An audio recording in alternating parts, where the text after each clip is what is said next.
Hello everyone. FYI, the commentary I did for this last section, which was, I'd say, an hour and a half plus of a section of the trial. Yeah, it sort of got corrupted, and I sort of overwrote my files, and I'm trying to think of like the best way to go about like trying to fix this. And the answer that immediately comes to mind is, fuck, I am dumb, and I don't have a really better option. I don't think a ton happened in this that was, like, significantly, like... So I'm trying to remember everything that happened that would be, like, just, like, noting, where I am mentally. So basically, what ended up happening during this, I'm gonna put the footage in the background, because of course I am. Fuck me, at the very least. What we ended up doing was getting the guy to be there. He denied it outright, and it's just like, okay, well, duh, he's denying it. And then we got him to basically say, oh, okay, I wasn't there at all. And it's like, well, yeah. And then I sort of jumped between a few ways of demonstrating that he was there because Gregson, for some reason, decided to not, like, speak up and be like, yeah, we fucking saw him at the pawnbrokery, even though he's, like, literally saying, like, the complete opposite. But, it sort of turns into basically trying to demonstrate the relevance of that disc, as well as apparently something I had completely forgotten about, that box that apparently was put there.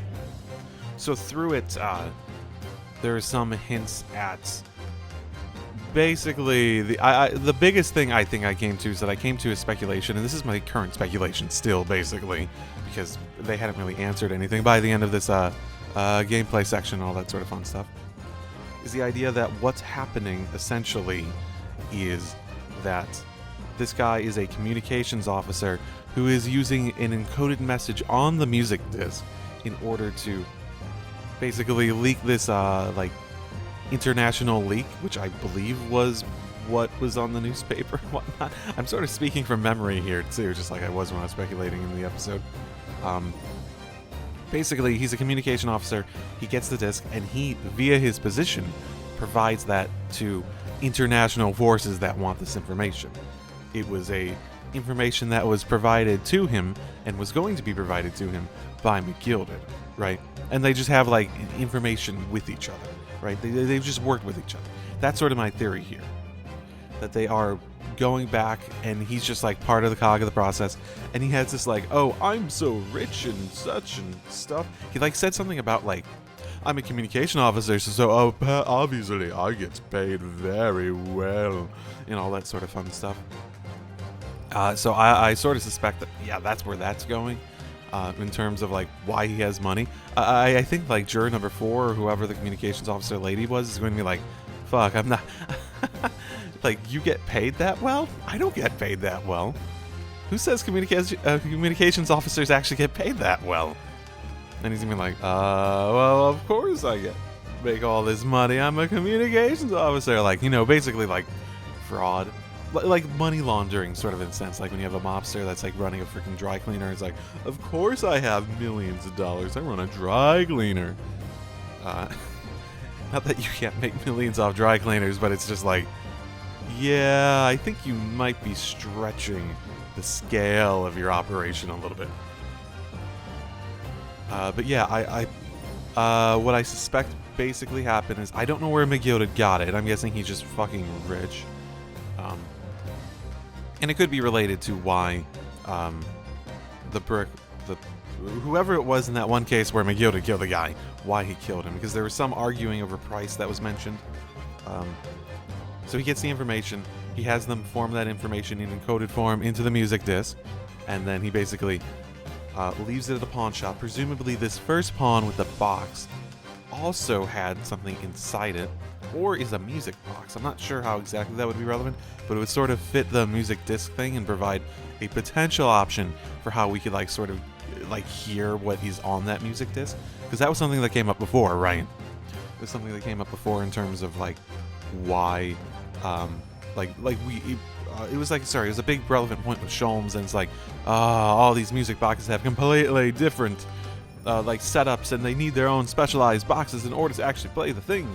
And yeah, so it might be a box to play it, or it might just be a box that like held a different music disc at some point. I do vaguely remember someone saying that there should be a second one.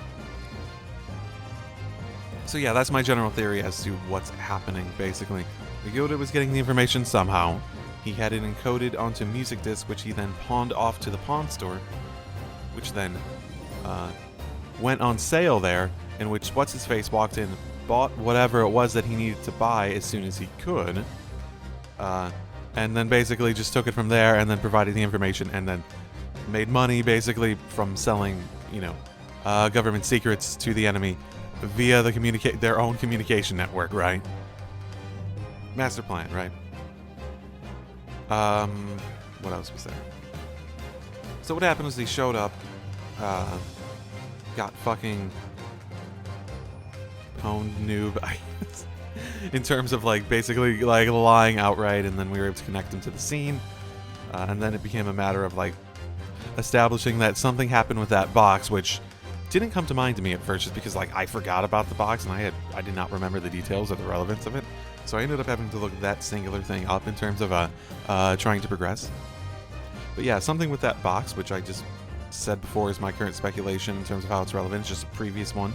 And in the case of what happened in this specific case, it was he probably all the stuff with the McGill had happened, but the stuff with the box happened prior to like that case that 2 months ago, that sort of thing. So he probably just came in with like the intent to buy that box, and it's just like he saw that and he knew about the code and stuff like that, just because McGill had time to like basically tell who needed to be told after that event between the trial.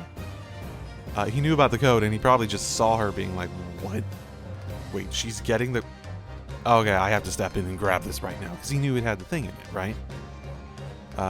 He probably stepped in to do that, and then he basically got kicked out, and then he didn't get his box either at the time. He didn't get anything that he needed. So maybe there's... Oopsie daisy? That was an alarm, because I need to leave soon. I have a few moments. Basically, yeah, so that's my speculation, where he didn't get anything he wanted out of that encounter, as he like sort of originally went in to buy the thing but didn't get the coat or the box. So he came back basically like, yeah, let's just fucking take the box. Let's find the box. I'm gonna hire some fucking goons to come in and basically do the dirty work of helping me get this box real quick. It'll be this small little thing or something like that. It's like, it's just a box. He doesn't care. He won't care. He won't even notice. And I think that's probably how it went. And then they came out and they just, people were there. So it was like, oh, fuck. Bam, bam, bam. Someone dead. And here we are now. So basically, connecting into the disc was notable. Connecting that there was something with the box was notable, in terms of that there was an establishment that there was a box out there that was moved, but it wasn't taken. So something inside could have been taken. I think that was established. That's why I feel as though it's probably just like another music disc that was inside there. And though it is a bit weird that Winnebank wouldn't have just like, after it was like forfeited, just check inside the box, because it's a box, right? It's something you naturally would open just to look at what's inside there, right? And he also might have seen a music disc and was like, okay, whatever. Even if he did. I guess music disc, the reason you do that is because it's a bit inconspicuous. People wouldn't question like what's on the music disc that much, and you can't double check it very easily because of the whole thing about all the different boxes and such. So yeah, basically once that all was established, it was a matter of establishing how like relevant it was to the case. Like, why would you do this? Why would you rob it for this? So basically it became a matter of, okay, so we gotta have Gina actually take the stand. Oh yeah, I suppose that means that it started, the whole recording session started with her basically being like, oh hey, how can you trust me? You really can't trust me. And Ryunosuke having this like wonderful little speech, and god damn it, I'm actually really sort of annoyed that this I lost this in terms of the commentary and whatnot, but it was a really nice section where Ryunosuke was just like basically like spilling his heart in a sense about like the belief of like his role in this process, and the role of being someone who puts a faith in another, and the client putting the faith in you, and like a complete true trust with another person on that side of being just like, you are one side of an argument. you are here to represent that in full, characterize it, basically be the personification of that person's defense in every way and form. And it was a very nice speech, and it really ties into a lot of the themes that I really come to like believe in relative to like the Ace Attorney stuff and whatnot. And via that, Gina began to basically trust Ryunosuke, right? And via that, Ryunosuke is eventually like, yeah, we gotta actually bring her out and establish like the last trial she committed perjury to establish that, yeah, there is a value here for that disc. Because perjury is better than murder, probably. Depends on the law. Law is weird, right? Probably better. With that in mind, though, I'm at 10 minutes of summarizing this. So we basically left off with the box coming in. So, yeah, I don't know a better way to try to recap this. Very sorry that I basically lost. I still have the footage, technically, as you can see in the background, but I lost my commentary. I don't think there was a ton that was, like, absolutely outside of, like, basically what I mentioned about speculation, just what speculation I am, where I currently am, that has to be in there in order to try to enjoy the Let's Play and whatnot. Not ideal, but sorry, but that is what it is. So I'm going to continue off from here, and I'll see you whenever I record this next session, because I haven't recorded the next stuff as I'm doing this, so we'll see how it goes. We'll see if I'm right. I'm probably wrong in some ways, so see you then. Drive safely, everyone. Hello, and welcome back to Great Ace Attorney. Last time I fucked up. I'm sorry. I tried to do a little recap thing. I don't know how well that's going to play, but I guess not a ton important happened to bring it down to 10 minutes, and I tried to explain everything that at least I thought would be like a big takeaway from that time frame. Basically, I fucked up in terms of like actually saving my recording properly, and it got corrupted as a result of that. So I have the actual footage of the game, but I didn't have my commentary, which seems like the more important part for this. So yeah, sorry about that. Life is fun. Up, down, up, down. There, I'll keep in my like little syncing process, just as a little behind the scenes sort of thingamabob. So last time the box showed up. Oh, that's actually pretty fancy for a box. So this is the article in question, is it? The small box deposited with the pawnbroker by Mr. Megure 2 months ago. And on the night of Mr. Winnebake's murder, the only item on the shelves that was touched by whoever broke into the shop. Quick, let's open it and see what's inside! Oh, there it is. Gracious, this is no ordinary box, it seems.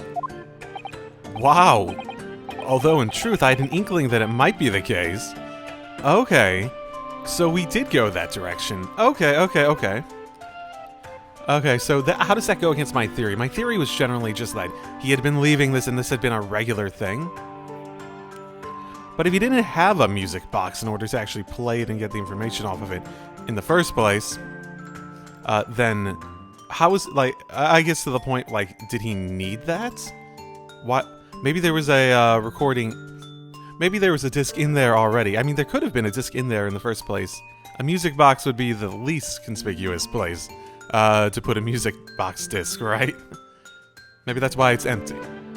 And why it was left as is. It would appear that the box houses a miniature music box movement.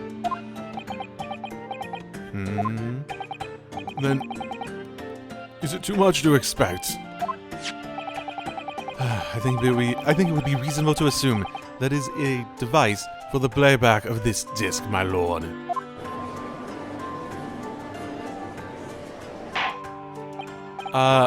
I guess the other thing, I probably mentioned this in the 10 minutes, is that Gregson and what's-his-face were like, yeah, let's make a deal, like he was making a plea deal behind the scenes. So we'll see how that plays out. So, here we have the means to play back Mr. McGilded's disc, deposited at Winterbank's at much the same time. Not strictly correct, my lord. It was not McGilded's disc. It was his disc. It was the disc of his victim in the omnibus. But why, for heaven's sake? Are we to understand that the Brickmaster was trying to sell this music box disc to Mr. McGilded? Brickmaster. A Brickmaster doesn't work in metallurgy, though, right? So it's not like he would have been, like, the one forming the music boxes. Because, I mean, someone had to press them at some point, right? Like, these are things, like, if you're going to encode information on them, you have to actually make it, right? I believe the answer will become clear if we listen to the music on the disc, my lord. Yes, very well. Let the court now listen to this curious disc at last. Hold it! Wait, my lord! Good grief, what is the meaning of this, Inspector? The music box and disc are, they're unrelated to the case. No need to spoil the somber atmosphere in the courtroom with some silly bit of music. Objection! This disc may very well have motivated the culprits, in this case, to commit murder. Okay, so, I'm gonna know. I think how this would really work in the real world is that the judge would be like, okay, you got some secret shit that you need to keep from me? We're gonna go in the back office. I don't know if the lawyers are allowed, but we're gonna go in the back office, and I'm going to be briefed on the situation so I can make that decision. I think that's how that would work in the real world. Clearly, there's every chance that it's fundamentally important to understanding what happened. The prosecution has no objection. Yes, I am definitely not working with the government on this one. Hallelujah. But no, that piece of evidence is police property now. You get... Clearly, Scotland Yard has some vested interest here. But is it the policy? It is the policy of this prosecutor to leave no avenues unexplored. Unless I want to insult my learned friend over there, I will gladly just throw away, like, entire lines of reasoning. And you, Inspector, have no jurisdiction here to prevent that from happening. Ah! No further delays, please. Play the disc.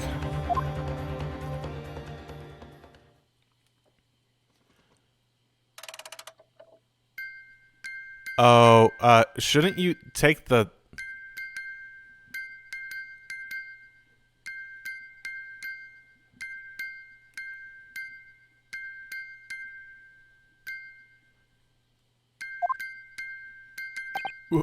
What on earth? That's certainly not what I would call music. No, it sounds like Morse code. It's just the same note playing over and over again in an irregular sequence.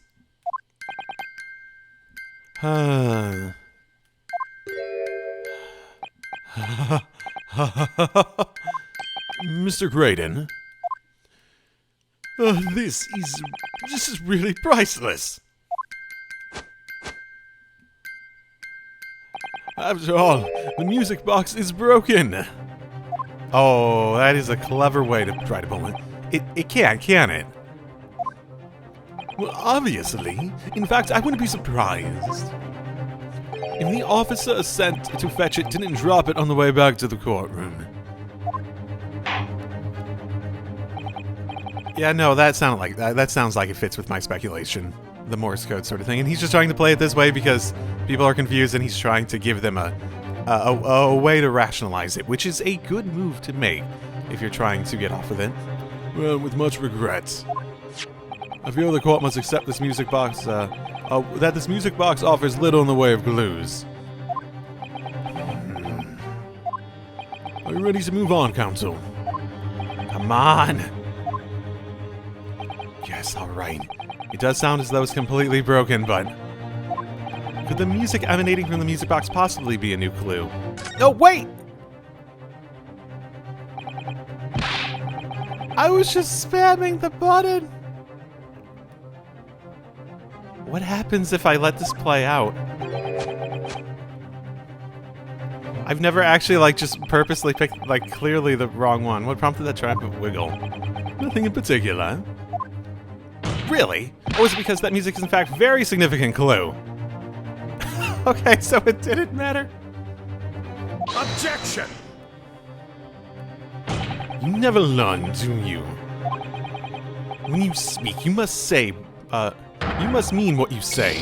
I'll be prepared to suffer the consequences. I know! I want to load just because I regret that entirely. Nope. Okay. Back to it. Yes, it could be a clue. I'm not gonna spam the fucking confirm button over and over again this time. I believe that it could be relevant, my lord. Lord, but how could it be? It's an abomination, Council. Mere noise. I fail to see how it can have any meaning whatsoever. It does sound strange, I agree. But there's one thing bothering me. While Graydon stands there chortling vigorously, the inspector beside him has a rather telling expression on his face. It's as if Gregson recognizes the sound, as if he's familiar with it somehow. And that's making him appear extremely on edge. That is the stance of the defense, my Nipponese friend. Answer me this. Oh?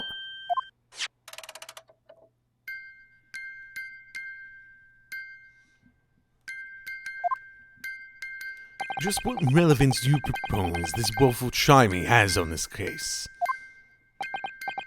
Give me a reminder so I can hear it as I make this claim. Yeah, not broken. Not supposed to be music if it's what I think it is. Just because this is a music box, it doesn't necessarily mean the sounds we're hearing are music. Look at that. The smile vanished from Graydon's lip as soon as I said it. I'm on the right lines here. I must be. Making deductions based on people react to what you say. You're acting just like Hurley, Runo. Objection! The sounds we are hearing aren't necessarily music. Well, now that you've told us what they are not, I'm sure the court would like to hear what they are. Do enlighten us, my Nipponese friend. Surely you have an idea in mind. Because if not, it will be the death of your ill-informed argument. I mean, admittedly, it's a... saying it's broken does have more merit than saying that there's, like, a different purpose to it. Exactly. The music box is clearly broken. Refusing to accept that fact is pure foolishness. They've got me. I don't know what the answer is. Yet. Runo? I've just examined the music box very thoroughly. And I'm fairly certain that it's not broken at all. Really? Really? The way it's made, it can only produce a single note anyway. Oh, so it's like a special music box. Okay. Thank you, Iris. I mean, we could... They're gonna play it over and over again until... So, like, just in case you haven't realized. Admittedly, if I didn't read that paper and got that thing before, I don't know where my mind would be right now. Must mean the sound it's producing must have some significance that isn't musical. Honestly, this game would be significantly harder if I didn't analyze every clue that came into my possession, like, immediately. That's, like, sort of the key to, like, just, like, making it a lot easier.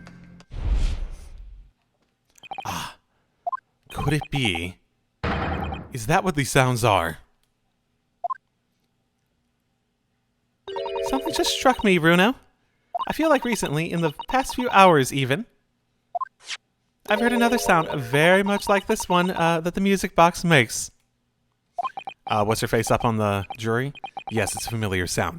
Actually, Iris, I was just thinking exactly the same thing. I'm going to press the defense for an answer. If your assertion is that the sound produced by this music box is not in fact music at all, then what the devil is it, Counsel? All the evidence we've seen so far, all the testimony we've heard, it's all pointing to one single answer now. Okay, let me answer. prosecution demands that my learned Nibanese friend presents proof now. Tangible proof of this latest wild speculation. Alright then. This could be the best chance I'm going to get to fight back in this trial. And if I'm right, I'm going to join all the dots together. The evidence that explains the true nature of the sounds of the music box disc is... Okay, so I gotta pick something from here.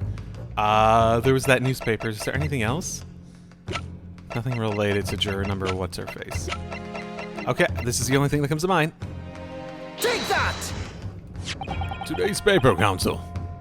The headline is Pawnbroker perishes in pickpurse blunder. Hardly supportive of your cause. No, my lord. I was hoping you look a little further down the page. Further down.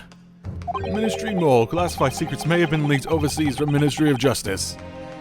Yes, this is a very serious matter. Being investigated at the highest level, I understand.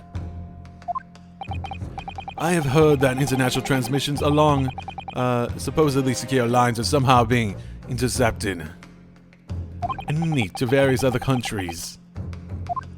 And presumably, those transmissions are in the form of a wired telegram. Of course. Juror number 5. Hey, she was 5? Shit. Your input, please. Stop. Oh, me, sir? Whatever's the matter? You told the court before that you worked at the same communication station as Mr. Graydon, did you not? Yes, that's correct. And the particular station where you work deals with government communications and newspaper reports. Oh, yes. We're not your run-of-the-mill communication station at all. Our work is extremely important. Then tell me. This is not a very familiar sound.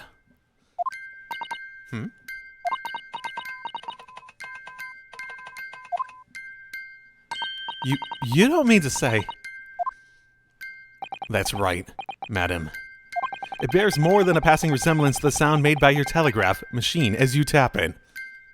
I believe it's called Morse code. But... Oh, I don't believe it! Now correct me if I'm wrong, but when it comes to leaking telegrams from government departments, there could be nobody more perfectly placed than a highly skilled communications officer. Are you suggesting that the music box disc being stolen government secrets in Morse code? Okay, Gregson should be freaking out. Order, please, everyone, order. But this is high treason, Council, deserving of capital punishment. Too much new vocabulary. What is this treason? What is capital punishment? It's the sort of words I'd half expect you to know. For our sovereign government's confidential information, hostile nations would surely pay almost any price. Yes, and on that night 2 months ago, that was the very negotiation that was taking place inside the omnibus.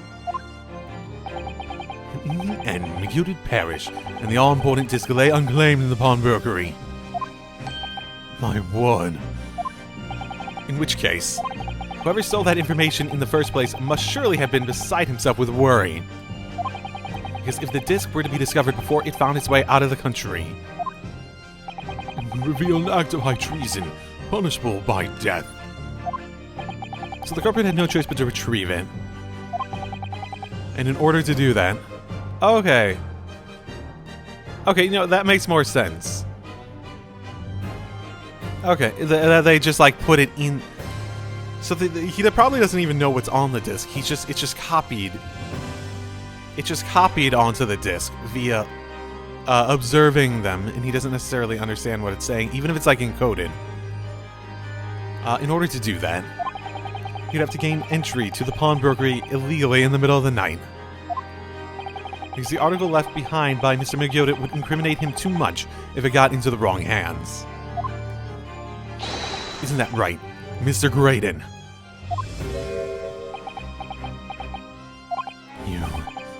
You think I've been stealing government secrets?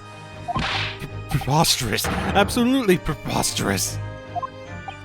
Is he even, like, in a position to steal them? Because I guess I had it the other way around in my speculation. The idea that he was the one, like, being the transmitter of that data. So, in response to the defense's accusation, You claim complete innocence, do you? Well, of course I do. I've had to stand here in silence while that pretentious foreign lawyer has been rattling away. Objection! Then by all means, counter the charges, sir. Oh, Van Zeeks. Yay. The prosecution demands the witness testifies in response to the accusations brought by the defense. Delighted, I'm sure. The witness is reminded the crime under scrutiny in this trial is the murder of the pawnbroker, Mr. Winnerbang. That being a most flagitious offense for which the law of this land sanctions a capital punishment.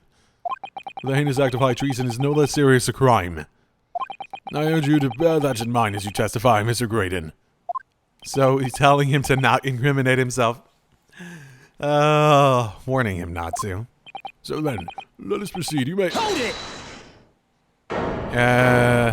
Gregson. Oh, no, those guys. Oh, you gotta let's have a rapid book here, Governor. We got things to say. I beg your pardon? Who do you think you are? Name's Nash Skulkin. Occupation is, profession of baddie. Bad words. I don't speak English very well.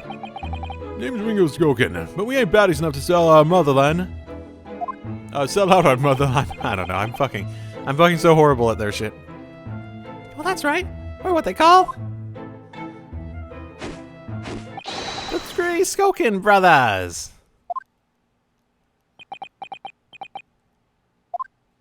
Bad timing, fellas. Very bad timing. He gets kicked to the end of it.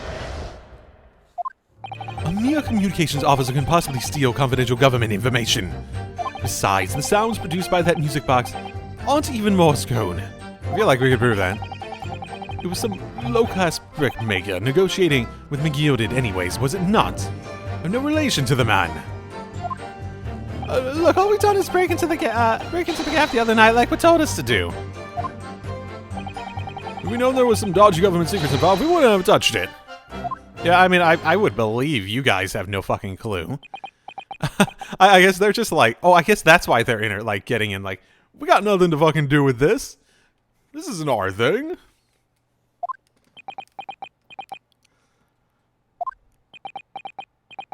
Mr. and Mr. Skokin. What Mr. do, Governor? What's up? Do I take it you now admit to the crime? On that night in question, you did indeed gain entry to the premise illegally. Moreover, you did so as a party of three in collaboration with Mr. Graydon here. Oh yes, turn on him. Turn on him. Don't be associated. No, use this as an excuse to not be associated with the capital punishment crime. We did, Gov, we did! Oh, fucking yes, turn on him. Turn on him so hard. Quiet him down, please. What say you to that, Mr. Graydon? I have no idea what these two ruffians are referring to. You little rotter, getting us mixed up in all this monkey business. You never said nothing about no government secrets. It was supposed to be a straight-up job.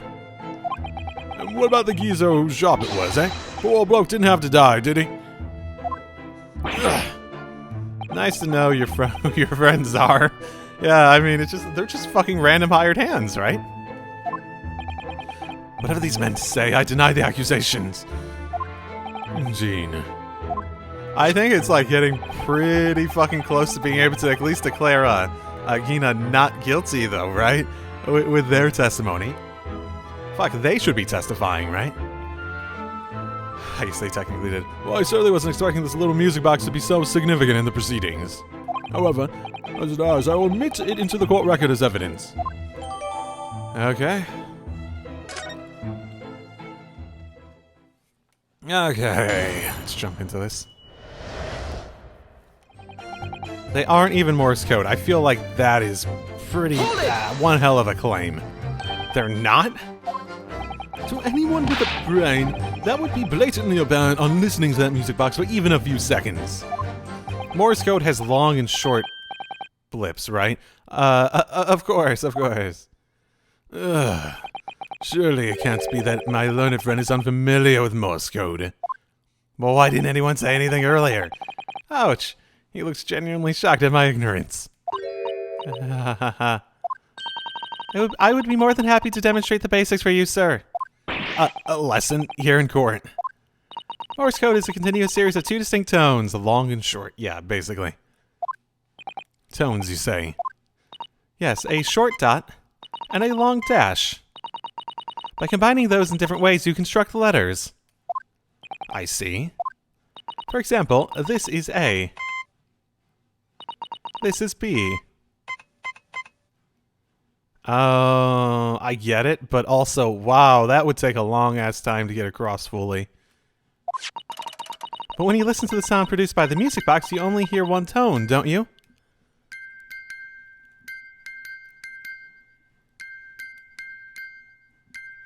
I mean, you only hear one tone, but you hear gaps and whatnot. That seems perfectly feasible to be able to, like interpolate a lack of sound or a gap between the sound as the long note, right? But it sounds similar. The rhythm of it is the same in everything. But there's no discernible meaning to this apparently random sequence of sounds. So your assertion is fundamentally flawed. This is not Morse code. No! It could also be encoded in some way. You shouldn't be surprised. What did I tell you? That music box is nothing but a worthless piece of scrap. Perhaps you might consider studying your subject matter before casting aspersions in the future.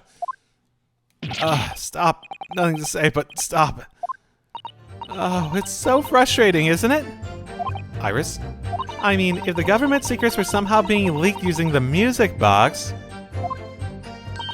so many other things would slide into place so nicely. Could there still be something I haven't considered? Would it really be impossible to use this music box somehow to play back Morse code? I mean, when has, like, not going for it ever been the right option? I don't even need to think about, like, the ramifications of it, like, just, like, multiple choice concepts. There's still every possibility the music box was instrumental in leaking of government secrets. That's the belief of the defense, at least. Objection! Does it please you in some way, my Ebony's friend, to repeat the same line of argument ad infinitum?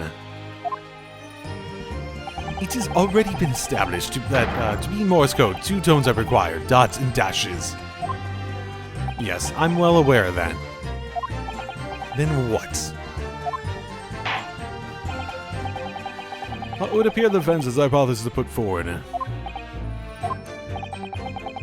You had better present your idea at once, counsel. How do you propose that the music box, which appears to produce only one single tone, could have been used to cipher secret messages into Morse code?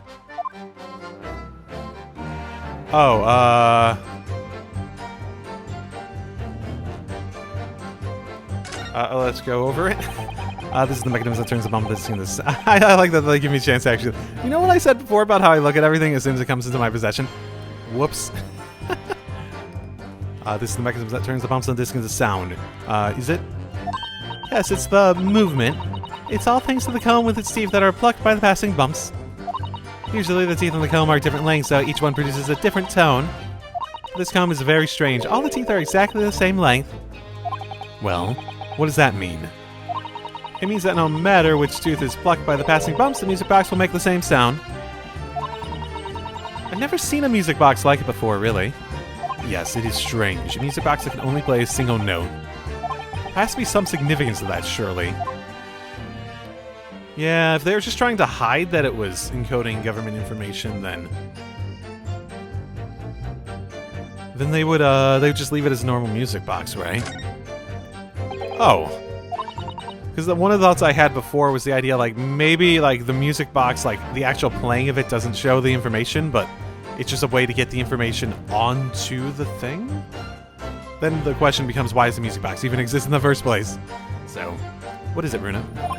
I've just noticed something about this music box. It looks like the bottom of it opens up as well. Ah, you're right! Well, come on then. What are you waiting for? Let's open it. Alright Right then, here goes. Look at that! There's another movement on the other side! So, does that mean You can set another disc to play back on this side. Oh, one tone for one. Oh, it's on 2 discs. That's why he was asking for 2 discs before. Oh, that's probably just like straight up a security feature then.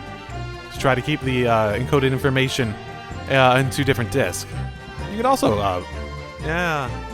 Yeah, okay. Yes, I think so, and it looks like the 2 movements are linked together. They're linked? So if you had 2 discs, they would both play back at the same time. Okay. That seems pretty significant. Oh, gracious, what am I looking at here? Another movement on the other side of the music box. What?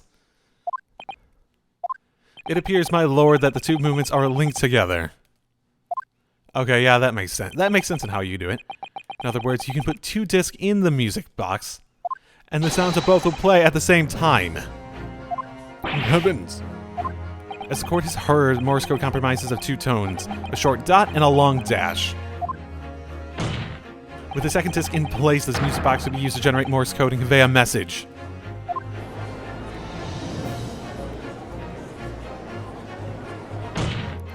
This is beyond a joke. I'm sorry? This box used for a lawyer has absolutely no evidence to support his claims. Though, of course, if my learned friend were able to present the court with the second disc, that would be another matter. Well, I can't at the moment. I may remind the court that, as the witness has pointed out, he was not the one in the omnibus with McGilded 2 months ago, striking a deal over the disc or discs. Indeed, that was Mr. Mason, the brickmaster. Exactly. I had nothing whatsoever to do with it. Though it has holes, I must admit the argument presented by the defense has much promise. I believe the cross-examination should continue. The link between Graydon, the victim of the omnibus case, must be there somewhere. But I haven't found it yet. Okay, so that's the idea? We want to connect the 2 people. Okay. Huh. Oh dear, it looks like you just need to give your argument more strength, Bruno. You'll reiterate your testimony if you please, Mr. Graydon. Okay, what else? Probably pursuing the fact that those guys, the other guys, like, want to fucking turn him in for, like, being involved. Okay, so you just did what you were told to do. Like Mr. Graydon told you to do, you mean? That's it, yeah. Who else, eh? Silly me, though. I just thought of popping over Nada after all them years. The rather just dodgy job for us. Eh, Ash?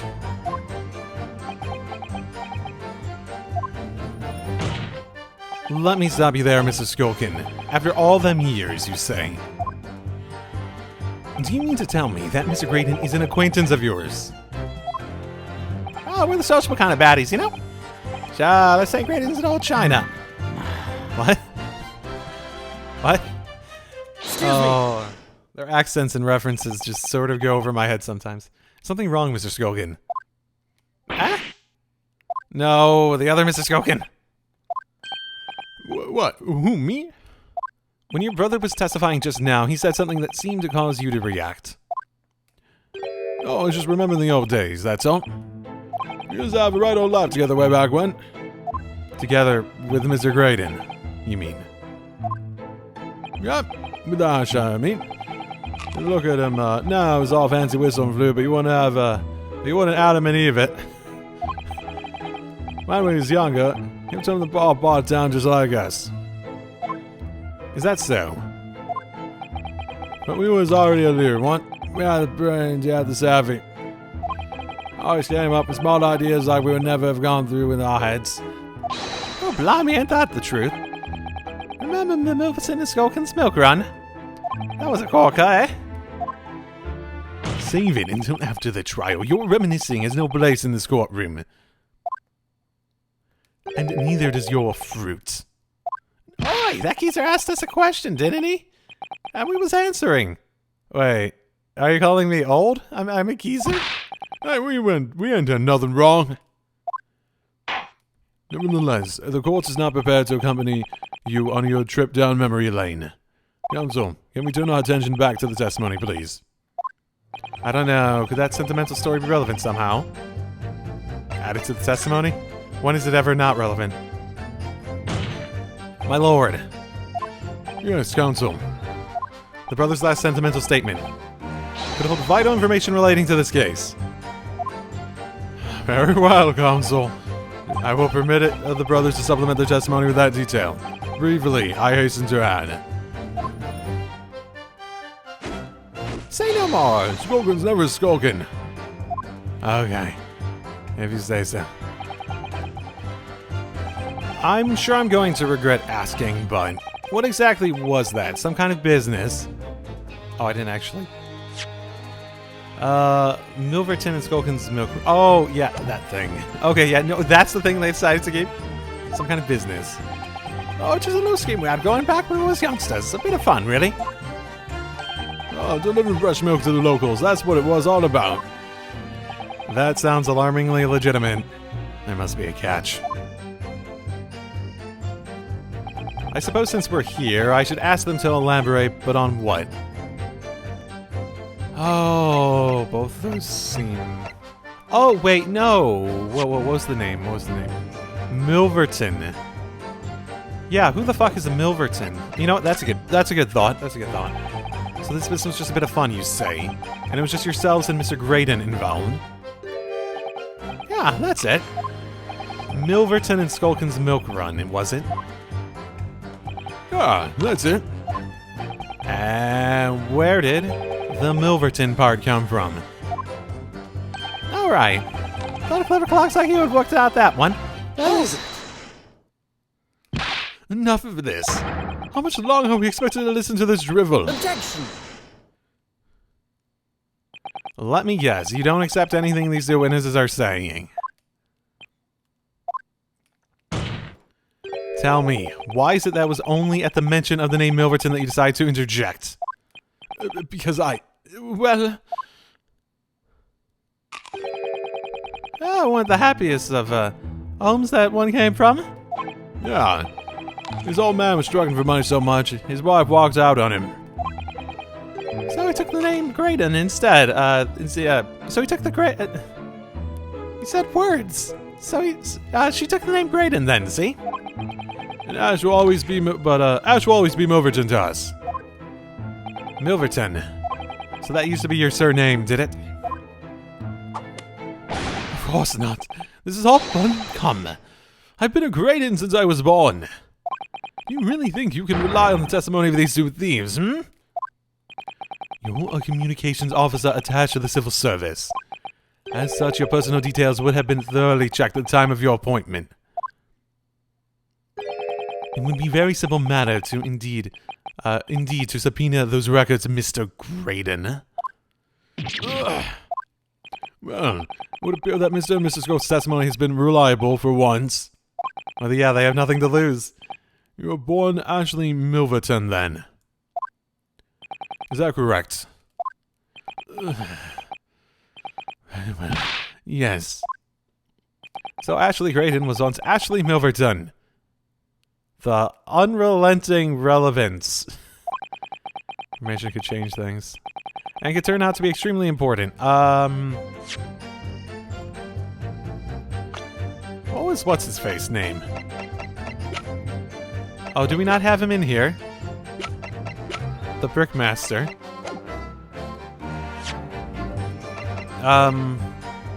Do we have it in here?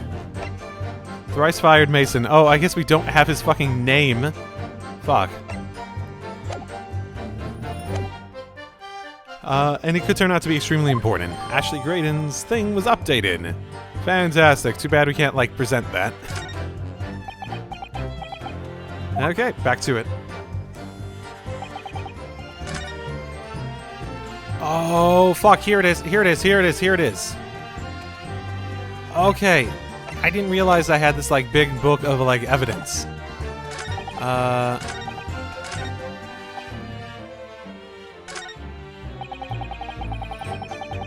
And then they had, like, one additional thing. Over to... Is there something that he denies connection? Okay, yeah. There's the connection. Objection! Mr. Ashley Milverton. Tell me, why did you try to hide your former name from the court? Because I haven't gone by that name for years. It means nothing to me. No, I don't think that's the real explanation at all.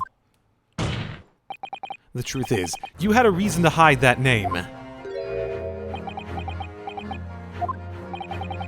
Explain yourself, please, counsel. I've here the notes from the omnibus case, my lord. As we all know, the victim, the man we now understand to have been negotiating with Mr. McGilded. Yes, Mr. Mason, the master. Brickmaker. Okay. Oh, that's right. The only Mason, only that Mason wasn't his surname at all, it was his given name. His full name was Mason Milverton. Milverton? Do you mean to say? Saint alive! Mr. Ashley Milverton. Is it not the case that the Brickmaster, Mr. Mason Milverton, was your father?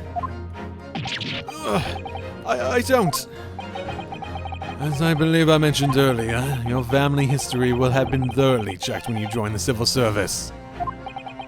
And it really would take no time at all for the court to subpoena those records. The truth is, you have been illegally acquiring highly confidential government information and selling it on to McGilded in collaboration with your father.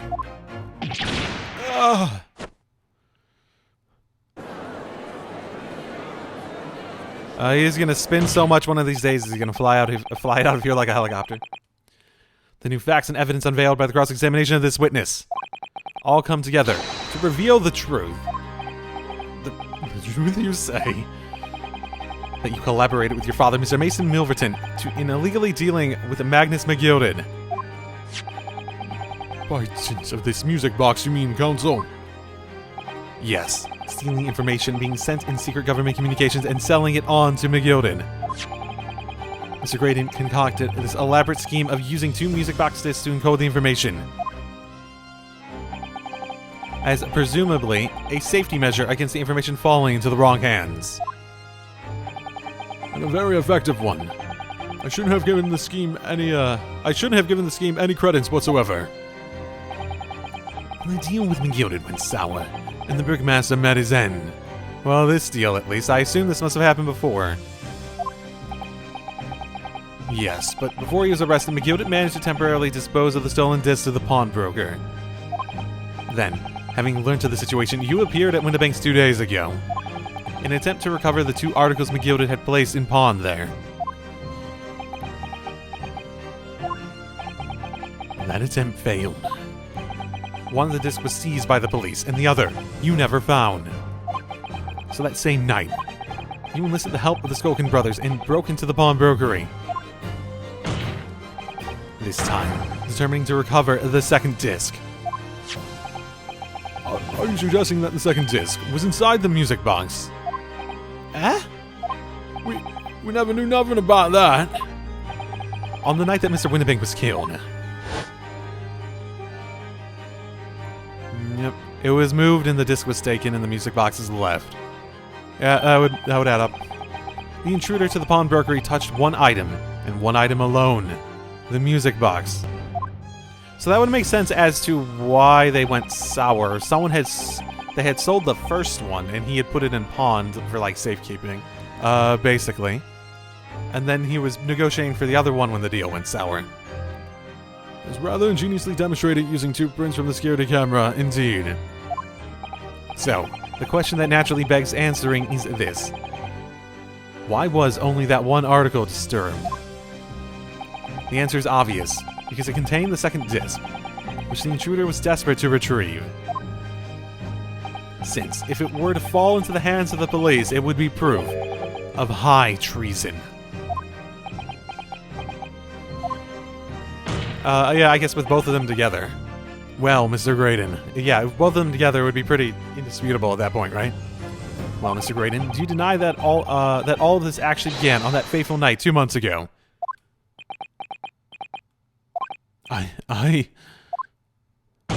I refuse to accept any of this nonsense.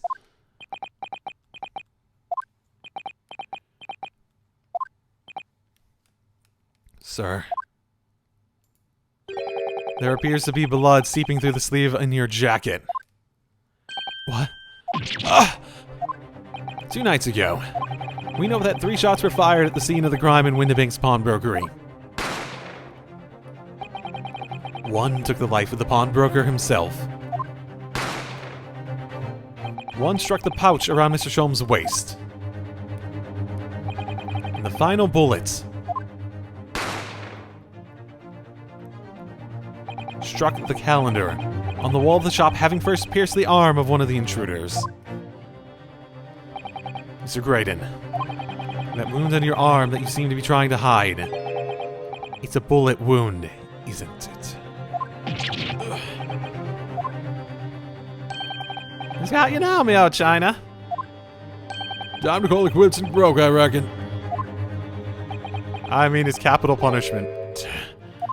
Like, there's no way you would ever, accept just going down at this point. Don't acknowledge my presence there under any circumstances whatsoever. Those were my terms, remember? And I paid you handsomely to comply. Clearly, I was a fool to think I could trust some common-back slum thieves. He's admitting it. Fine, I admit it. I was there in Windibanks that night. I bade this bear 10 guineas to accompany me. And as you've noticed, I sustained an injury in the course of my adventures. Yeah, I'm not sure what he's going for at this point. That is all. I admit to nothing more. Stealing government secrets, negotiating with Mr. McGilded. As God is my witness, I recall nothing of the sort. He's not going to go down without a fight. Not until I can show hard evidence, I suppose. Well, if capital punishment. I'm just gonna say. Nevertheless, the defense has now established a crucial fact. Which is... well, we know that 1 bullet is fired from each of the 2 firearms we have in evidence. The bullet from the Skolkin brothers' gun hit the pouch around Mr. Sholm's waist. And the bullet from Mr. Windibank's gun clearly must have been the one that caught Mr. Graydon on the arm. Indeed it must. We can rule out the possibility that the man shot himself. And that leads us to only one conclusion. Mr. Windibank was shot by a 3rd gun, which can only have been fired by the 3rd intruder. Goodness. That's right, Mr. Graydon. The only person who could possibly have shot Mr. Windibank that night is you. Hold it!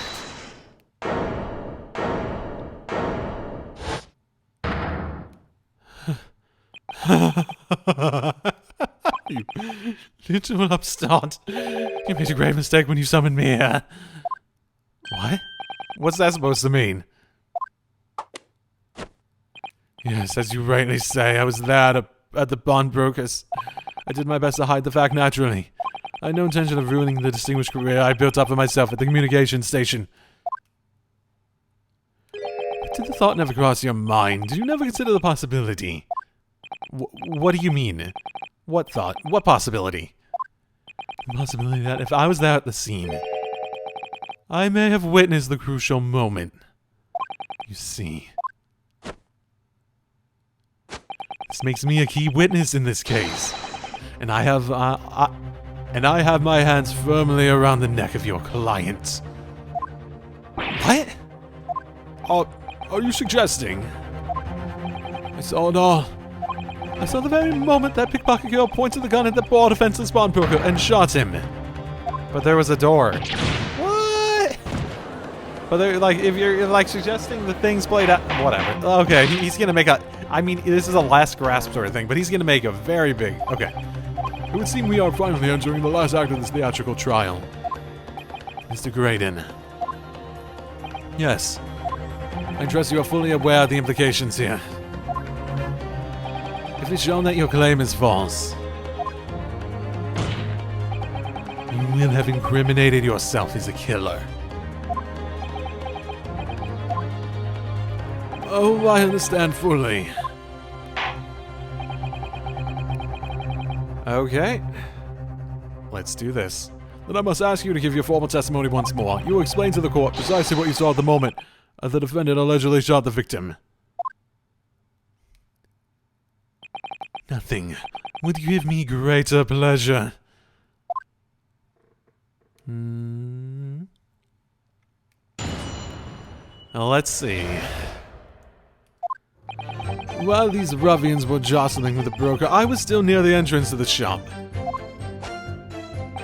When Winterbank threw Nash over the counter, I felt a sharp pain in my arm. I pursued the man, but he shut himself in the storeroom. I could see him through the peephole in the door. The accused in the black coat shot the man in the back as he was trying to flee to safety. Do we have a picture showing was she in a black coat at the time? Well, we have that one picture, don't we? It's like such a detail that he didn't need to provide if she was... Okay. She was wearing it at the time.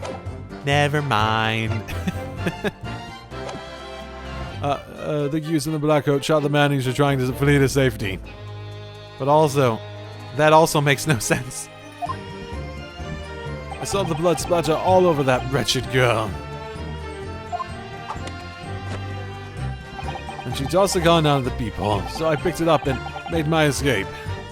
Why would you do that? Oh my goodness, so many fucking contradictions. Do we have anything that, like, proves it wrong, though? Like, direct evidence?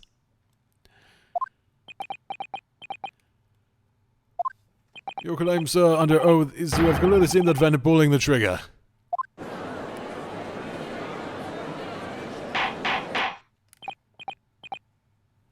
Order, order, order! It wasn't my intention to testify in this way. But neither is my intention to be found guilty of a murder I didn't commit. So you see, my hand has been forced. I tell the truth now as an act of self-preservation. No, it's definitely self-preservation. The truth. Until now, the prosecution was completely unaware of these details. Yes, well, sorry about that. Having shot me in the arm, the pawnbroker was then shot in the back by the accused. And as I said, she was showered in his blood. So you say the blood splattered over the accused coat. Are you sure on that point? Oh!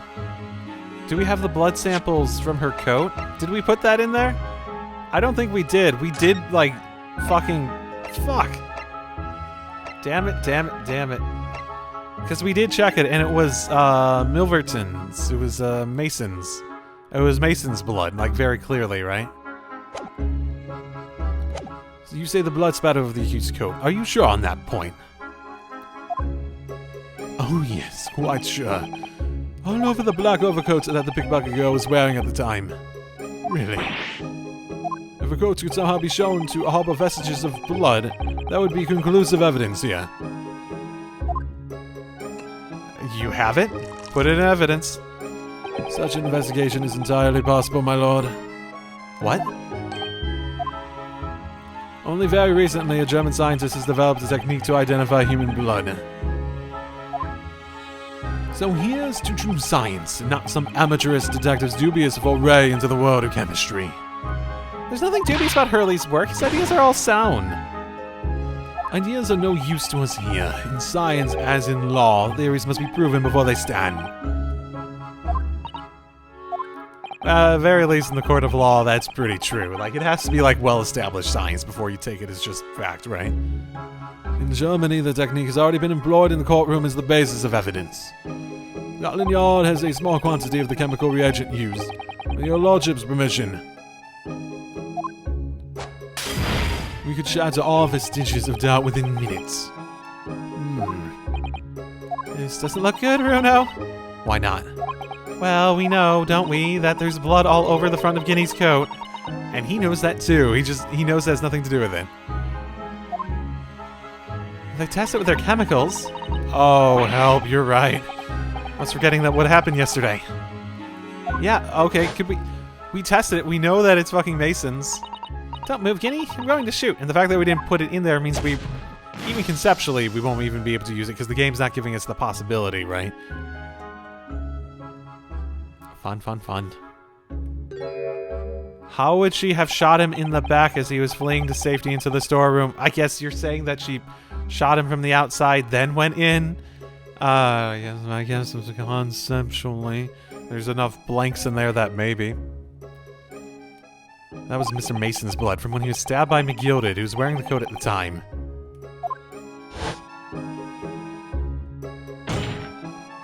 My lord, the defense objects to the test proposed by the prosecution. Yeah, I know. Overruled.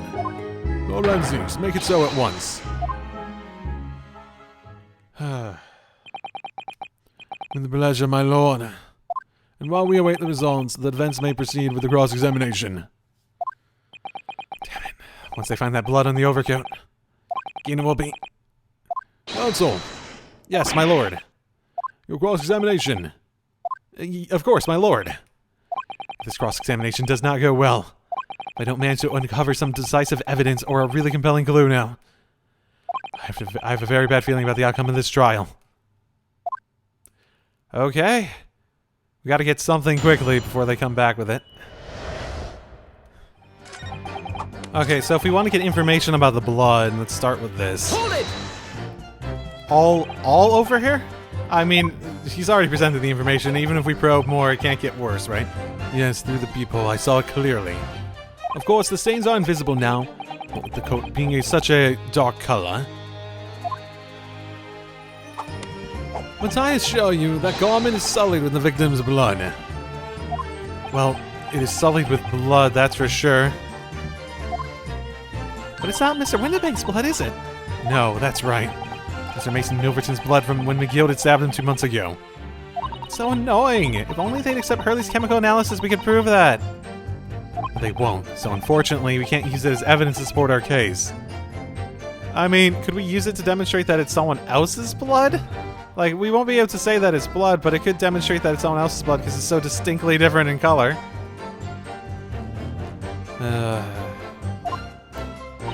Bother. It would be funny if they came back and, like, the method that they're using in Germany is just Hurley's method. It even has the coloration element to it. Oh, what else? Trying to flee... I mean, I don't think that matches up either. Like, in terms of, like, the positioning where he fell and that sort of stuff. Hold it! Yes, when the crime was discovered, the defendant was found with the gun in her hand. That was Mr. Winterbank's gun, from which only a single bullet had been fired. And as we've already established, Mr. Graydon, the bullet was fired from you. Or at you. Words. But no, it wasn't the broker's gun that the pickpocket girl had when I saw her. Yes, the bullet from Mr. Winterbank's gun grazed my arm, and yes, the Skulkin's gun grounded the detective. But this was another gun entirely, a third gun. The broker's gun was not the motor weapon, so clearly there had to be a third firearm involved. In other words, the accused must have had her own gun with her at the time. Objection! But no other gun was found at the scene. Right, he made the other statement later. Arm yourself, counsel. Sorry? Let's consider the events in order. At first I saw the broker and the girl glaring at each other, but then all of a sudden, The broker turned to run. And it was at that moment the little gutter rat shot him in the back. A chilling image, I must say. fuck. Toss a gun on the peephole. That is a notable detail that I feel like has to be something with that. Did I hear you correctly? She threw the gun out of the room? Well, that's right. After the broker fell to the floor, she started walking over. Over where exactly? No, the judge's voice has changed. Over where exactly? In the direction of the storeroom to where I was watching. Of course, I quickly retreated, and then the girl dropped the gun through the peephole onto the floor on my side of the door. Why on earth would she do such a thing? I couldn't tell you. Perhaps she was hoping to distance herself from the murder weapon. Without thinking, I went and picked it up. I suppose I was worried about just leaving it there in case any more tragedies took place. Yeah, that's such a flimsy reasoning. So it was you, in fact, who took the third gun from the scene of the crime. Yes, it was yours truly. I left the clear up to my lackeys and left. Clear up? Oh, we made a bit of a mess around the counter, so Mr. Whistle and Fluid here told us to tidy up. He thinks our bloomin' mon. He thinks he's our bloomin' mon sometimes. Well, I was paying you enough, by God. Tell me, Mr. Graydon, when you left the pawnbrokery that night, was it by any chance with the second disc in your jacket pocket? You're like a broad.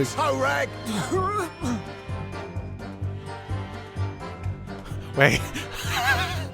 I almost feel like I want to ignore that just so he can fucking kick his ass a little bit. Hello. Excuse me.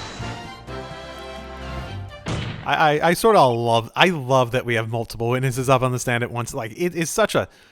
I think it was the Apollo Justice games that, like, had that concept of, like, you sort of notice something slightly, just, like, as it was going on, and, like, you pursue it further. This is, like, such a better way to do that by just having other people react at the same time. Gentlemen.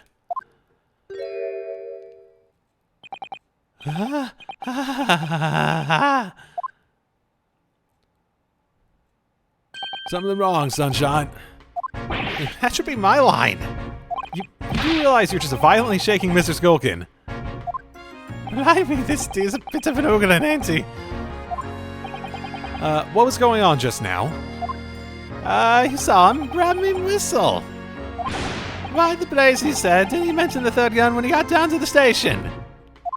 And why didn't you? Because we didn't know nothing about it. Well, that flaming peephole in the door. Well, yeah, it would be weird for him to lie about that now, I'll say. You don't know about a third gun? Were you not there when, what's-his-face was shot? Sorry about that. I can be prone to losing my rag sometimes. Not hurt, are you? God blimey. See the way he's looking at me? I'm telling you. This tea gives me the willies. That was strange. The inspector doesn't normally get quite as worked up as that. He wouldn't normally grab someone. So they're not aware of a third gun? Well, that would be really weird if our set of events or Graydon's set of events were true. Like, all of them are, like, extremely relevant to the idea. Oh, only one. So we basically idea that maybe there was two guns.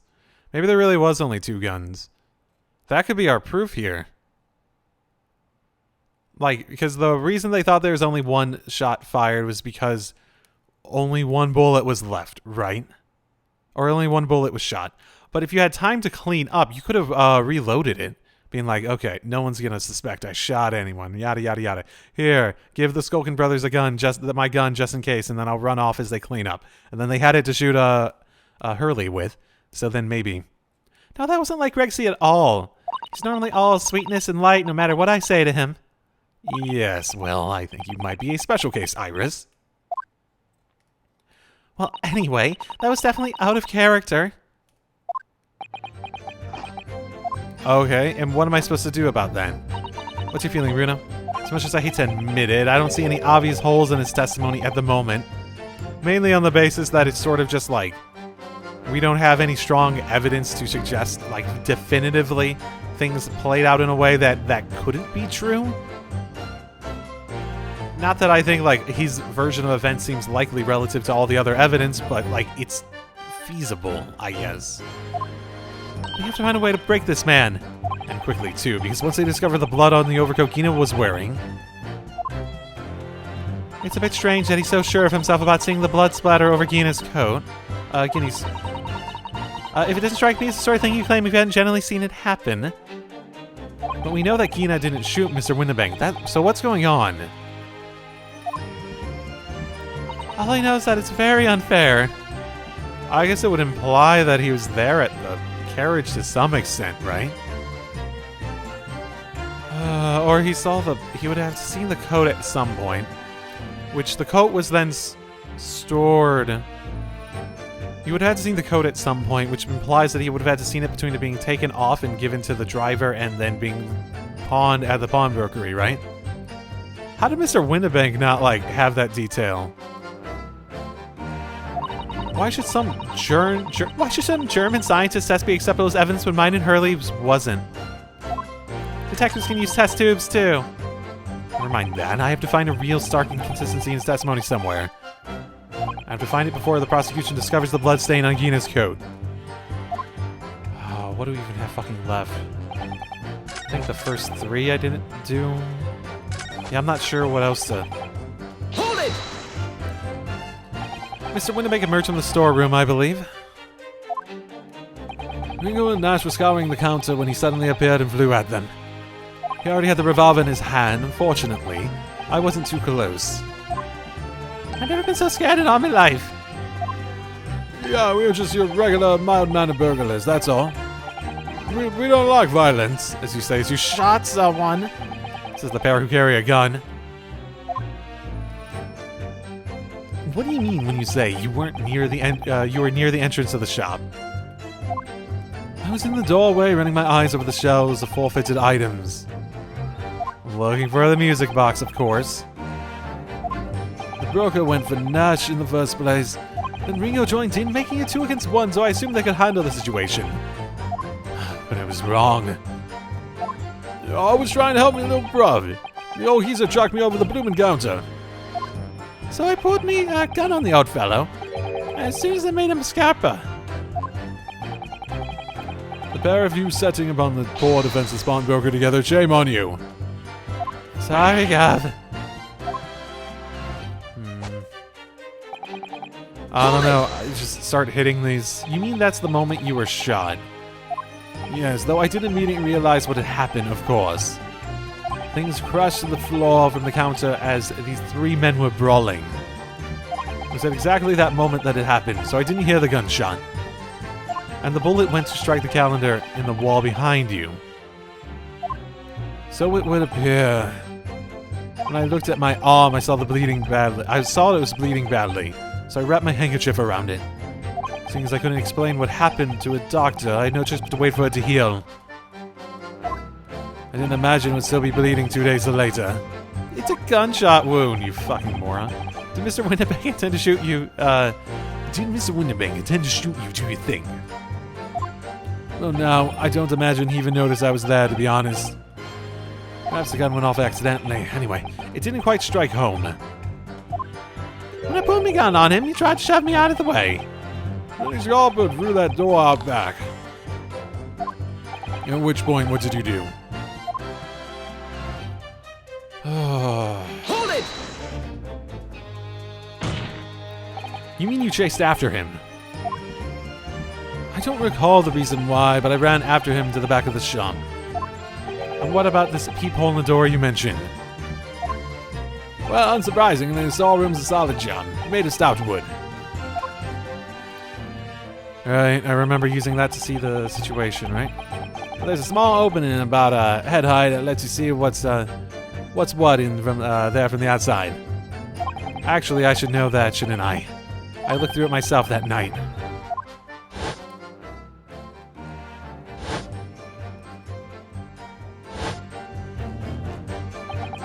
And what about you, burgling brothers? Did you see what went on through this peephole as well? Not likely, Gav. Didn't see nothing of the sort, Gav. I doubt these two buffoons were even aware of the peephole's existence. So the Skokin brothers were there, but they didn't see the killing of Mr. Windibank take place.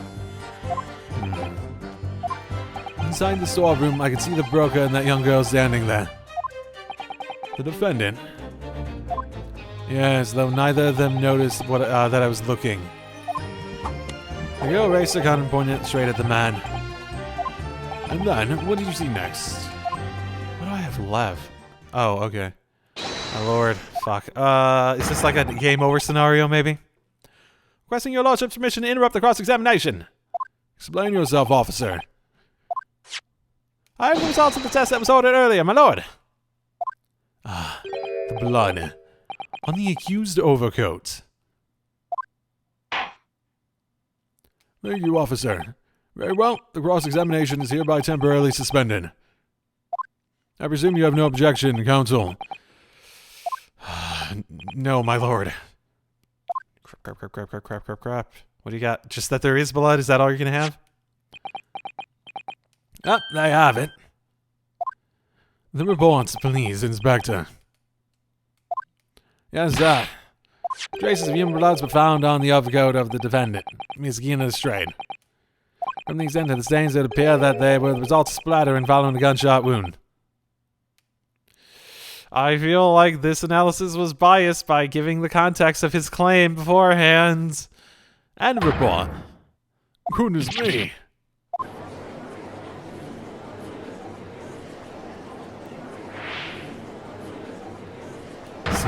What did I tell you? Objection! No, the blood in the coat is not Mr. Winnebank's. What on earth makes you say that, counsel? The coat originally belonged to Magnus McGilded. Just before his coat was deposited at Winnebank's, McGilded had fatally stabbed Mr. Mason Milverton.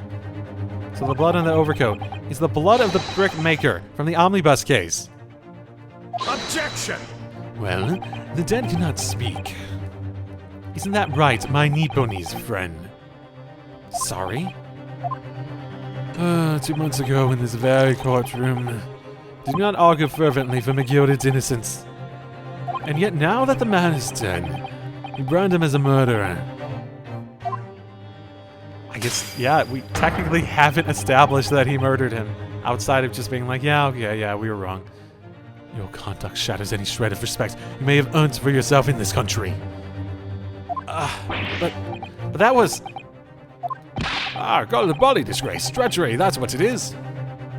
How to determine whether the blood in that coat is 2 months old or not? When a stereoscope couldn't help me answer to that problem pop out, it can't be done. But, we use Mr. Sholmes' specially formulated chemical... Mr. Sholmes is a detective, not a chemist.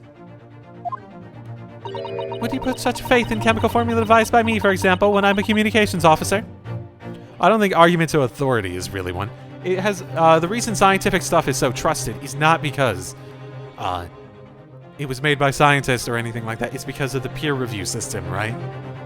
It has to do with being able to establish it and having a large community of people being without the same potential biases.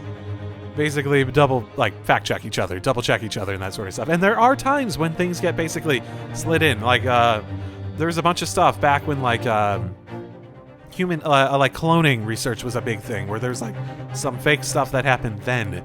And it was accepted, at least initially, before it was called out and found eventually.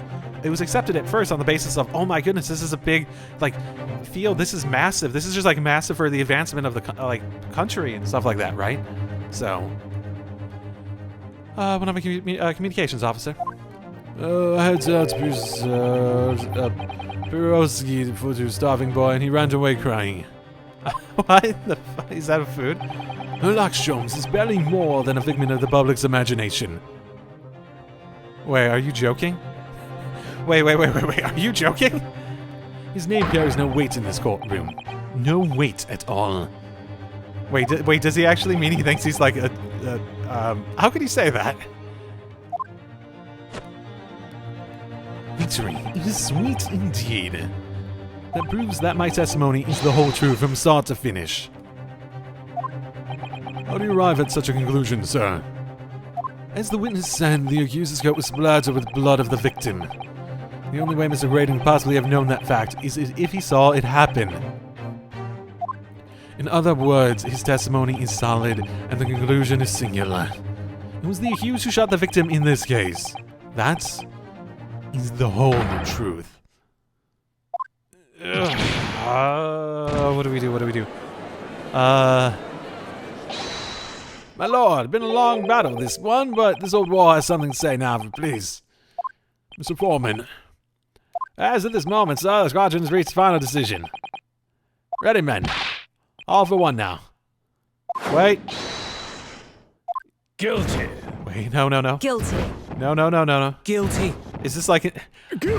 I'm never sure if they're just gonna have like an extended bad ends. Like, did I fuck up and not like find something to contradict him with?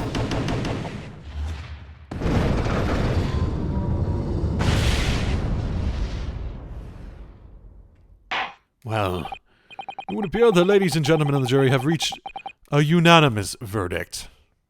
So unanimous. This is where I'm going to end the episode for today because I actually don't have enough time to probably go through the rest of the trial at this point. I'll be back soon-ish, and we'll finish then. And because there's probably going to be like an epilogue story moment too after the trial and whatnot, right?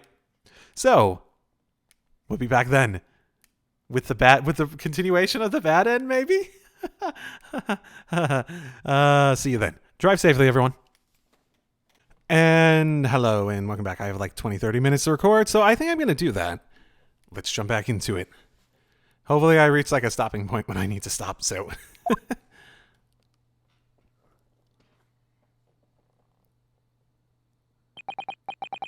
The defense has consistently failed to unpick this witness's testimony.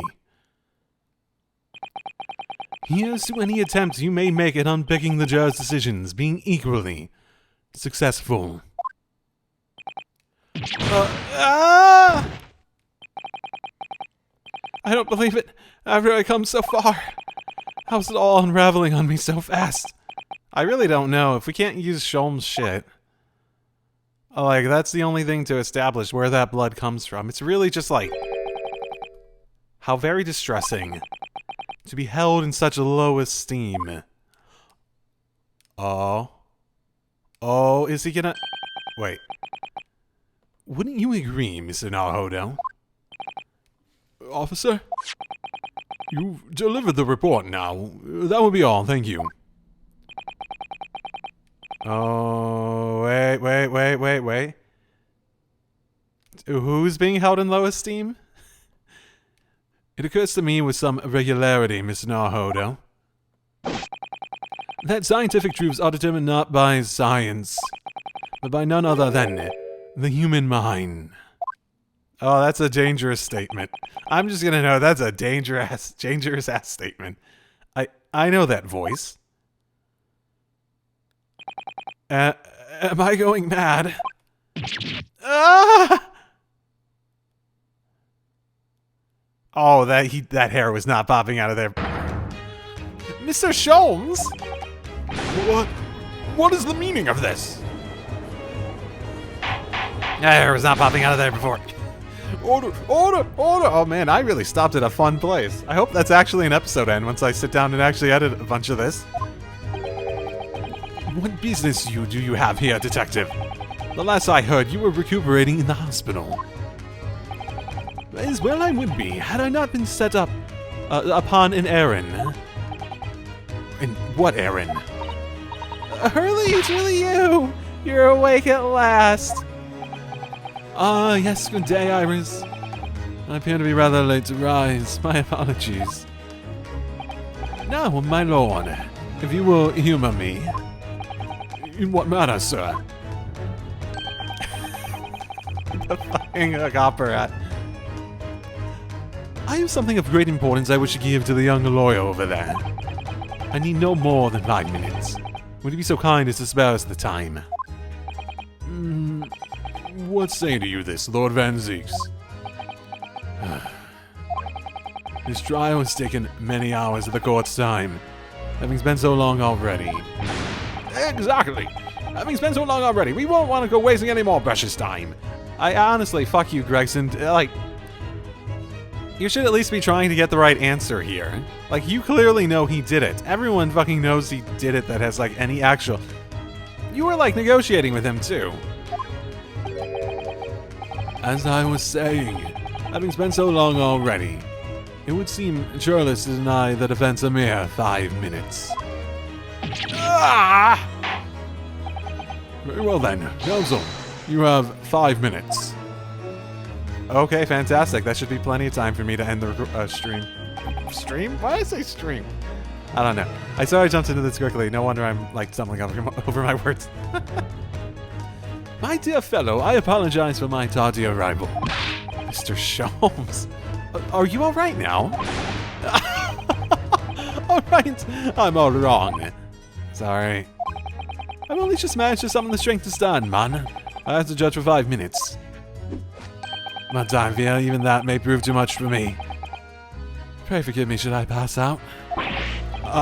Let's make this discussion as short as possible, then. Hurley, this place is full of idiots. Yes, that's as short as possible. That's a good start. None of them can see how wonderful your chemical blood analysis is. Well, the concoction of mine was really just a bit of sport to assist me in my investigations. I never took the trouble to refine it, well praised by the scientific community. An oversight on my part. Right. Modesty. Surely not. But enough of that. I'm here to give you this, my dear fellow. Oh, is it lunch? What's that? A lavender furoshiki wrapping? A leaving present from Miss Suzato. From Miss Suzato. If possible, matters were to be settled without me giving you this. Those were her instructions when she asked me to do her this favor. I don't understand. Is there something interesting in it? Miss Suzato foresaw today's events, I believe. She knew that the culprit would attempt to escape justice by means both devious and underhand. And that you, Mr. Nahodo, fighting family as you all want to do, would find yourself in considerable peril. At that very moment of crisis, you were to be given this small parcel. Those were the dear lady's instructions. A leaving present from Suzato-san? Whatever could it be? It looks like lunch. It might be... Lunch? What is this? Oh! It's the machine I made! Ah. Oh, the cat door thing. Okay. Oh.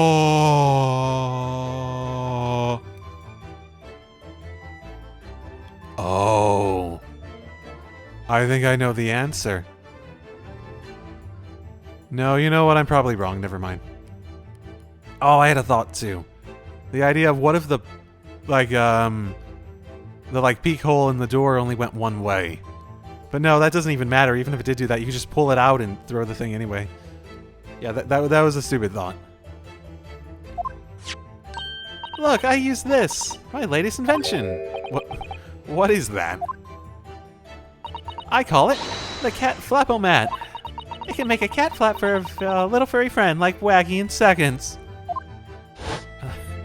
Yeah, that's a dangerous concept. I will note the ability to cut through wood that quickly. What's Susie up to? Mrs. Sutton muttered the following words before she left. I'm a failure. I don't deserve to be a judicial assistant. What? Oh, did she say something like that?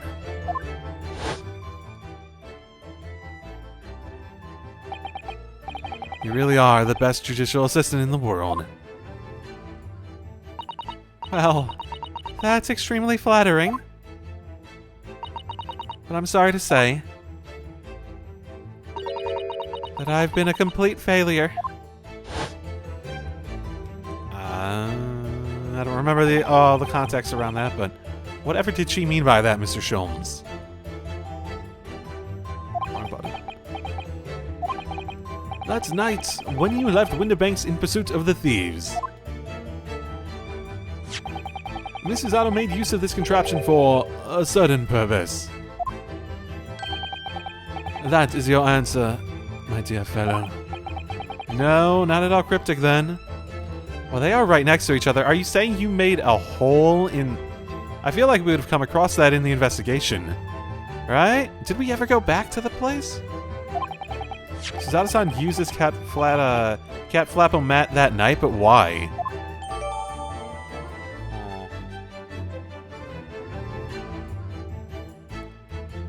I will say it is a very silly thought, though.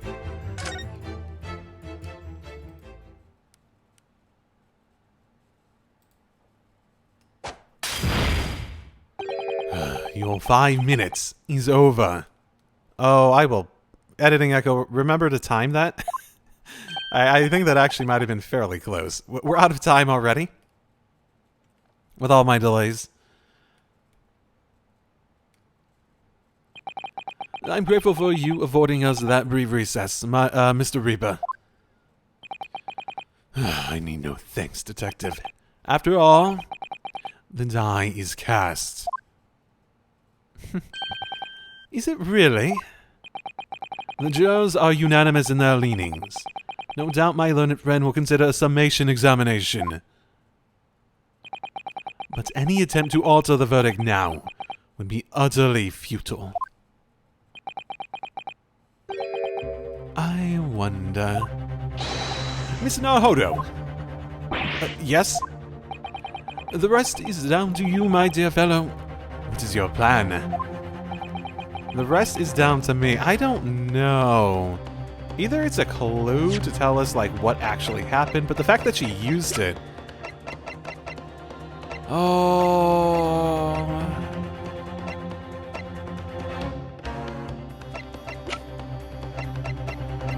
Here's the thing. Like, you could argue, like, she made...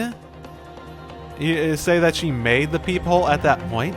Because I will say, like, what's the point of having a peephole in that storeroom door? What actually is the point of it? If it locks from the inside, why would you do that?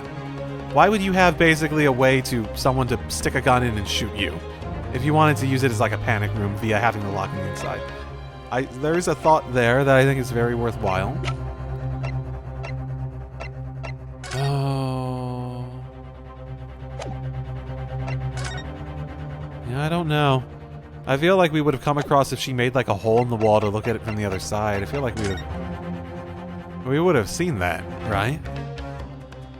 In one of the two houses when we were there. And I'm not even sure they're exactly next to each other either. I would need to confirm that.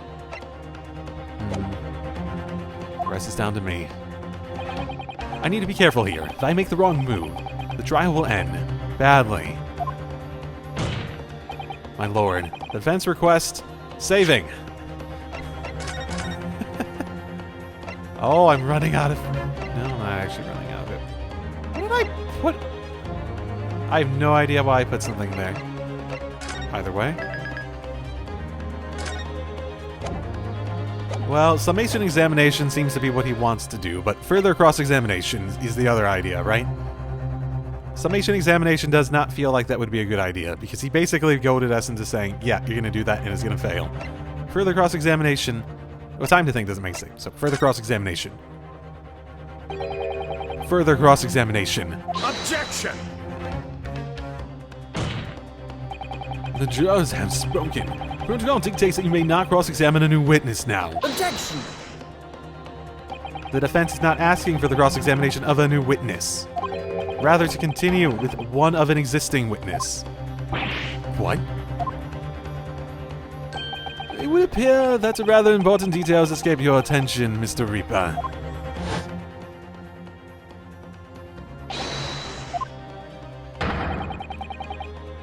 Interrupt the cross-examination? It was, yeah, suspended very specifically, right?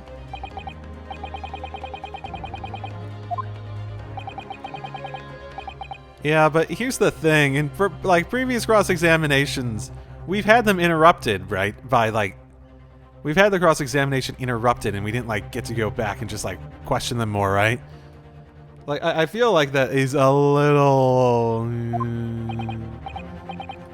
As a concept, it's for drama, and none of it's really necessary, but still. So nobody can say anything then. Bruno asked to resume his cross-examination, Mr. Graydon. The court is obliged to allow it. This is absurd.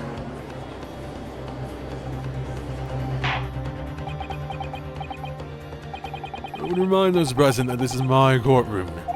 I concur the defense is entirely within its right to request a continuation of the cross-examination. However, I will not permit an unremitting protraction of these proceedings. Therefore, I have decided to afford the defense one final opportunity in concluding the cross-examination. You mean, save. Definitely save. Counsel, you must choose but one statement from the witness's testimony. and but one piece of evidence to present in support of your argument against it. Single chance to present evidence. Okay, yeah, at least you're telling me don't press. If following that the situation remains unchanged, I shall move to adjudication. Is that clear, counsels? You will not press the witness any further. I'm tempted to do it. My lord. Yes, my lord. A single statement and a single piece of evidence. Huh, most generous. Well, we just add an evidence. Well, actually, was it added to the court record? Yes, it was. Okay, good. The judge didn't technically, like, allow it to be added. I don't know. Well then, Mr. Naruto, it is high time I fell in a dead faint. I leave this in your capable...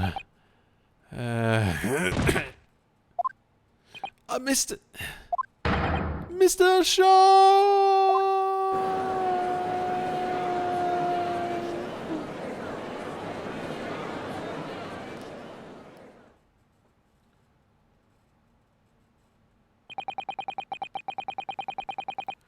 Oh, to stand so silently. I've never seen that word before. The court's in a state of such high fever. And the man has extraordinary strength of mind to an extraordinary lack of feeling. I imagine he's feeling very little now. The detective is sleeping soundly in one of the antechambers. Strike a man when he's down, why don't you? I don't think he likes him. Also, does he know that's Sholmes? Just like his comment before, like, did he mean like he thought, obviously not like by this point, but I think he would be very stupid to have not realized that. Well then, counsel, are you fully prepared? Yes. One statement. One piece of evidence. I won't let Mr. Sholmes down. Or Iris. Or Gina. And I won't waste this final chance that Susato-san has given me. This is going to decide the entire outcome of the trial. Very well then. Under the terms I've outlined, you may resume the cross-examination. Okay. Time to save again. Yep, save. Oh, I was just wondering if there was a peephole before. Did she, like, find the murder first and then proceed to make a peephole and then come find us to, like, get us to go find it ourselves and never tell us? This is, like, sort of obscured. Is there a better photo?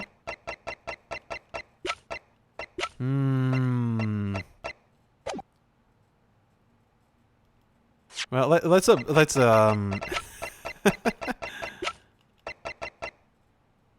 examine.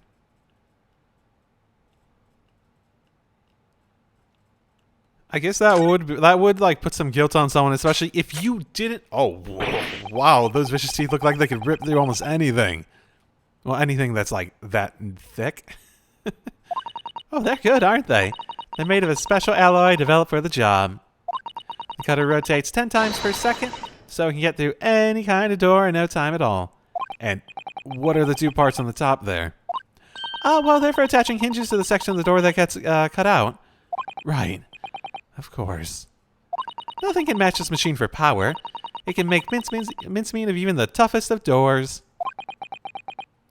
Sounds so charming and friendly when you say what it's for, but feels like the reality of the cat Flapomat is that it's a grim weapon of door destruction. Why, hi, so adorable. There's nothing I want to do for him, even developing a deadly weapon. That's fantastic. I love it. Oh, nothing left to check? I feel like presenting... I guess let's see the statements again. I was still near the entrance. Okay, so it's the same as before. So the problem I have is I don't think the cat Flapomat really proves anything outside of just like getting it into the like discussion. So if we're going to say, like, the only thing that I can think would prove something would be one of those photos, but like we could have demonstrated it via the photo before the cat Flapomat came around and suggested the possibility. if the photo was, like, definite evidence of it. I mean, the photo is actually, like, pretty fucking good evidence, right? Like, to demonstrate whether it's there or not. It was, like, a big peephole. If it was, like, cat-sized, right? I guess present the cat flap and load if I need to. Actually, here's an observation. It says that I'm going to lose. I'm not. It's not a game-ending one in terms of the strikes up there. It will only take one if I fuck it up. It says. So. Objection! Ludonarrative dissonance. What on earth is that eccentric contraption, Counsel? Oh, it's my cat flap-o-mat, my lord. It makes a way for cats to get in and out of a room. It can cut through any door you can think of and make a new little door in the middle of it. That's right, my lord. It's a device for creating so-called cat flaps. Small doors for cats to come and go as they please without their owners having to open the main door. I am sure that we can work that out for ourselves. Ah! That cat lover's contrivance has no possible relevance to this case. Oh, really? Of course it doesn't. To start with, there was no cat flap in the pawnbroker store. Not being a keeper of cats myself, I'm afraid I fail to see what this has to do with the matter at hand. Perhaps it would help if I described its function another way, then. This contraption is able to create a peephole in any door you can imagine in practically no time at all. I beg your pardon. A peephole, you say? 2 nights ago, we arrived at the scene only minutes after the murder of Mr. Winnebank had taken place. That's right. According to the paperwork at the yard, it was you, your Japanese assistant, and Sholmes. Yes, the 3 of us were together. And it's recently come to my attention that my assistant made use of this device at the time. Were we physically together? Are you saying she took that big thing, made the people without us noticing? In like... Okay.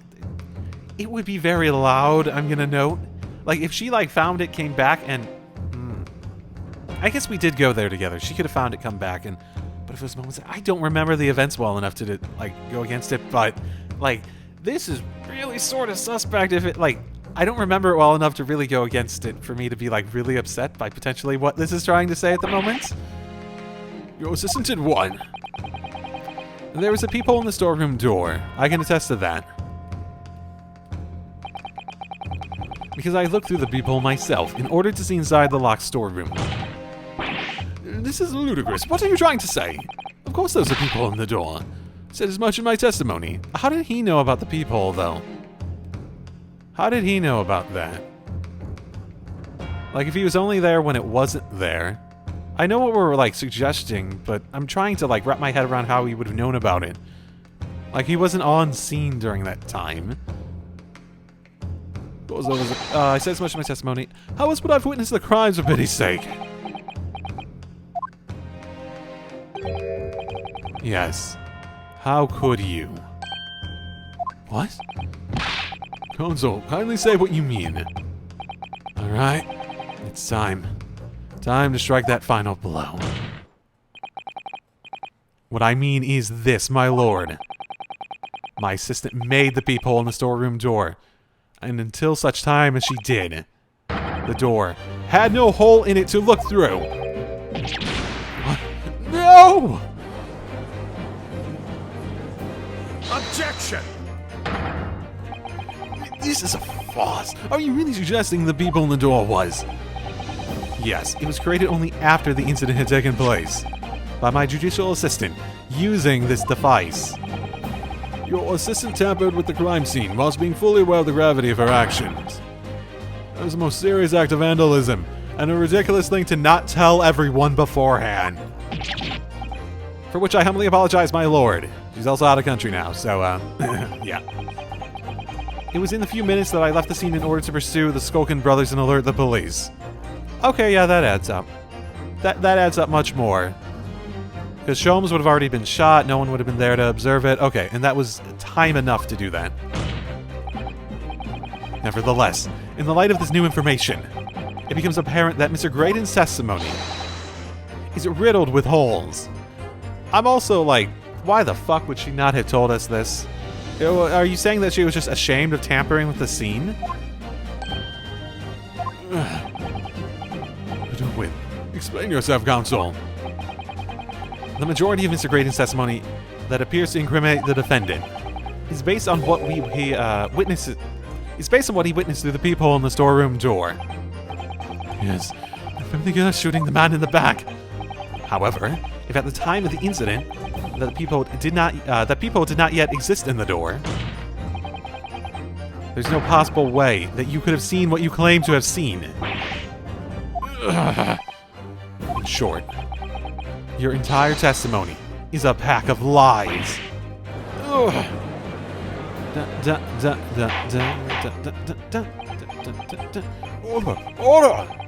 Is there any credence in this revelation? Objection! None whatsoever. As my learned friend must surely realize. Exactly. It's just some cheap trick designed to discredit me. I'm afraid not, sir. Of course it is. Do you seriously expect people to believe that that plaything can cut through solid wooden door? Oh yes, I designed it to be very powerful. It can cut through even the toughest of doors. You want me to demonstrate? On your head. That's absurd. I don't believe it for a second. I had a feeling you'd say that. What? Waggy, Kiwi, time for dinner. Okay, there's no fucking way she did that without anyone noticing. The relevance of this cat. Well, young lady, this is the Old Bailey. One does not make cat flaps in the oak paneling of the Old Bailey. But there's no way that thing is extremely loud. I'm not done yet, don't worry. Doesn't mean that the people in the storeroom door at Winterbanks was made by your machine. And there's no way you can prove that it was. No, but it's easy. What? The cat flaps my cat flap-o-mat crates are all of a fixed size. And the dimensions of the people at Winterbanks are an exact match. Oh, Silky's lost for words. Excellent work, Iris. Thank you. And now it's my learned student's friend turn to be a loss for words, I feel. I believe your judicial assistant has already left the country for your Eastern Island home. Well, yes, that's true. Then you may have some difficulty in establishing all of the facts. For the sake of argument, let us assume the people has dimensions that are a perfect fit for this contraption. In that case, when was the peephole cut? The prosecution demands proof of your answer. Well, the photo of, like, before, it is pretty big. Like, it would probably show up in that photo at that size. Especially since we confirmed the dimensions. What is the purpose of your line of inquiry, Lord Van Zees? It's very simple, my lord. The defense argues that the peephole was created after the incident using the device. Now that the perpetrators returned to her native land, she cannot testify to that fact. There is no proof. And for as long as the defense remains unable to prove when the peephole was made, my learned friend's claim amounts to nothing more than a baseless accusation. What? No, I mean, we have pictures, like, showing it, so... Indeed that is so. Well, counsel. Don't give up now, Bruno. This is the time to create your own opening and force your way through. I don't know if I can do this, but I do know one thing. I know one thing very sure. I'm out of time, so I need to pick up this recording later. So see you all next time. Drive safely, everyone.